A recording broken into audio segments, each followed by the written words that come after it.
Hook. Sometimes, it's not the grand betrayals or loud arguments that break a marriage, it's the silence, the routine, the quiet drift of two people who once promised forever. One evening, a man came home smiling, thinking he was taking a step toward a new beginning. But the end he found waiting for him was not what he expected. At the dinner table, his wife served him quietly, her eyes dim with sadness.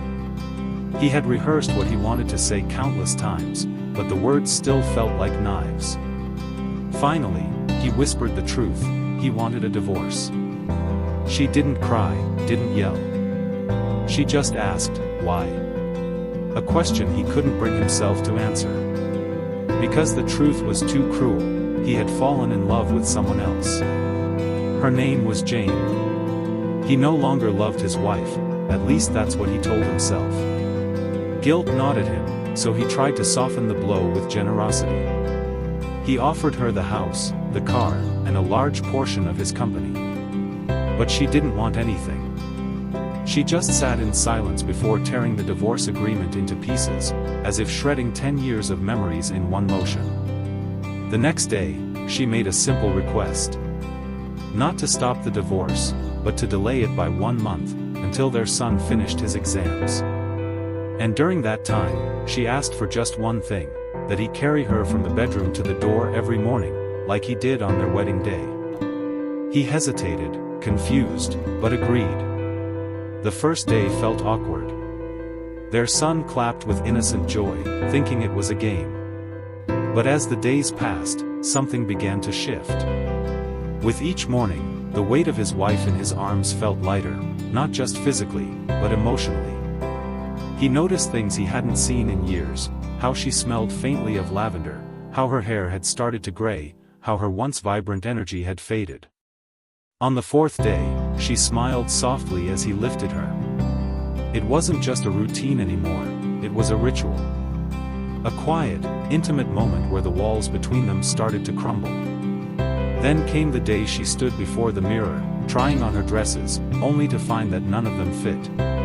"They're all too big," she said quietly. That's when he realized she had lost so much weight. He had been so consumed by Jane, by the fantasy of something new, that he hadn't noticed his wife was wasting away. Not just emotionally, but physically. It hit him like a wave of shame. On the final day, with their son at school, he carried her like always.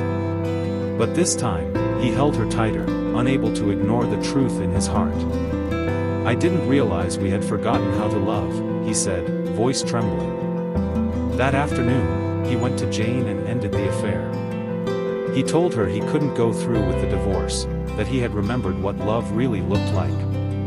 He returned home with flowers, a note that read, "I'll carry you every morning until death do us part."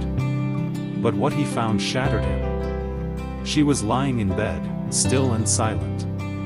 Gone. His wife had been battling cancer for months. And she had known. She had hidden the pain, hidden the diagnosis, all to protect their son and give him the illusion of a loving home for just a little longer. Her final month wasn't about saving the marriage.